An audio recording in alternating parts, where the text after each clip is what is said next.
The auction hall was nearly empty by the time the last lot was dragged onto the stage. The air smelled of stale perfume, sweat, and desperation, typical of slave auctions on the border worlds. The wealthy traders and nobles who had crowded the seats earlier were long gone, their purchases safely secured. Only a handful of spectators remained, chatting idly and sipping on cheap liquor. The final slave did not walk out willingly. She was pulled by a chain, shackled at the wrists and ankles, her alien body straining against the guards. Her hair, if it could be called that, was a wild, silver mane, shimmering under the stage lights like molten steel. Her eyes glowed faintly, molten amber, radiating a feral fury that made even the hardened guards hesitate. This one, the auctioneer announced, his voice strained, is the last of her kind we've managed to capture. Strong, fast, utterly untamable. A true exotic specimen. The girl spat at him, a guttural snarl ripping from her throat. Her sharp teeth flashed as she tried to lunge at the nearest guard, only to be yanked back by the collar that dug cruelly into her neck.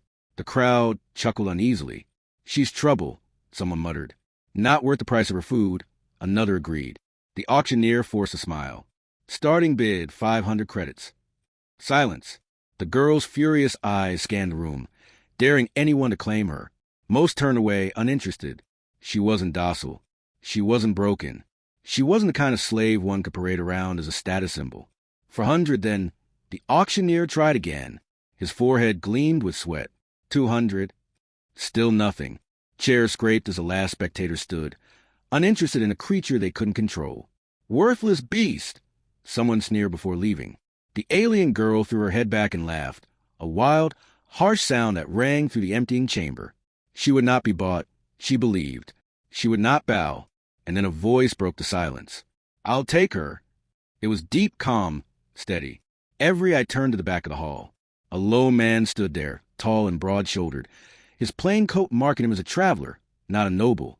His face was scarred, his dark eyes unreadable. The auctioneer blinked. Sir, you wish to bid? I'll pay the asking price, the man said simply. He walked forward, boots echoing against a marble floor. When he stopped before the stage, he tossed a pouch of credits onto the table. It landed with a heavy thud. She's mine. The guards looked at each other uncertainly. The alien girl froze, her fierce smile faltering for the first time. She had expected rejection, abandonment, not purchase. Yours, the auctioneer said quickly, eager to end the humiliation. He gestured to the guards. Release her to him. She's his responsibility now. The chains rattled as the guards unfastened her bonds. She didn't thank them. She didn't lower her head. Instead, she sprang at the man who had bought her, claws flashing. The crowd gasped, but the man didn't flinch. In one smooth motion, he caught her wrists, pinning them effortlessly despite her strength. Their faces were inches apart, her amber eyes blazing into his dark ones. Go ahead, he murmured, his voice low and steady. Scratch, bite, tear at me. But you're free of them now. Do you understand? They don't own you anymore. She froze. The words cut through her rage like a blade through ice. Slowly, she blinked, her wild breath hot against his cheek. Why? She hissed, her voice gravelly, thick with defiance. Because, he said, finally releasing her, I don't buy slaves. I save them. Outside, the night was cold. The alien girl walked several paces behind him, uncertain, tense, ready to bolt. Her instinct screamed at her to run, but her curiosity tethered her to the human. You can go, he said without turning. No chains. No collar. You're free. She narrowed her eyes suspiciously. Free. The word was strange on her tongue. He nodded. Free. You don't owe me anything. I paid so they wouldn't kill you when no one else would take you. Her heart thundered. She had seen her sisters sold, broken, or executed when they refused obedience. Freedom was a word she had almost forgotten. Why risk your money for me? She demanded, her tone sharp, defensive. The man finally stopped and turned. His face was solemn. Because I know what it's like to be caged. Something in his eyes silenced her. The scars on his face weren't from accidents. They were the kind only war and captivity left behind. That night, he led her to a small outpost on the edge of the city. A modest shelter, not a palace, but warm, with food and a real bed. She eyed everything with suspicion, crouching like a predator ready to strike. He cooked over a simple stove, the smell of roasted meat filling the air. When he offered her a plate, she snatched it from his hand like a cornered animal. She devoured the food, every bite frantic, her amber eyes never leaving his face. "You eat like someone who's never been allowed to," he observed quietly. Her lip curled. "And you speak like someone who thinks he understands me." "Maybe I don't," he admitted, "but I like to." Days turned into weeks. At first, she refused to speak, answering only in snarls or silence. But the man never forced her. He never chained her, never struck her, never demanded obedience. Instead, he gave her space, offering simple kindnesses she didn't know how to accept. She began to notice small things. How he turned his back when she bathed, granting privacy. How he always cooked enough for both, even when food was scarce. How he sat by the fire at night, carving into little figures, animals, birds, and once, a rough carving of her. "Why do you do this?" she finally asked one night, her voice softer than before.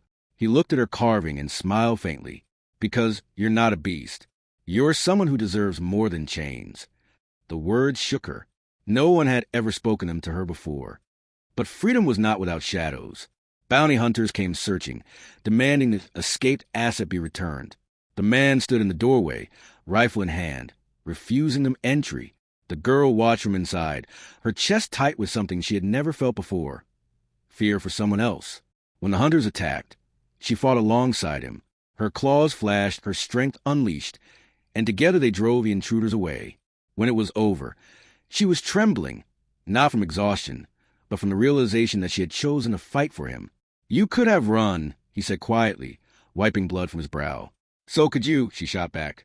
They stared at each other for a long time, the fire between them no longer just survival. Weeks later, she no longer sat apart from him. She ate at the same table, slept under the same roof without fear. She learned his name, Kel, and shared hers, whispered like a secret. "Sarah." One evening, as the twin moons rose, she stood outside the shelter, staring at the horizon. Kel joined her, silent, waiting. "You bought me," she said at last, "but you never owned me." He met her gaze. "I never wanted to." Her throat tightened. "Then what am I to you?" His answer was simple, steady, the same way he had spoken the night they first met. "You're free. Whatever you choose to be, that's what you are to me." Her fierce amber eyes softened, glistening. For the first time, her lips curved into something not born of mockery or rage, but quiet, fragile hope. And when she stepped closer, resting her forehead against his chest, Cale did not move, did not claim, did not demand. He simply let her be, because the untamable alien girl had finally chosen for herself. And her choice was him.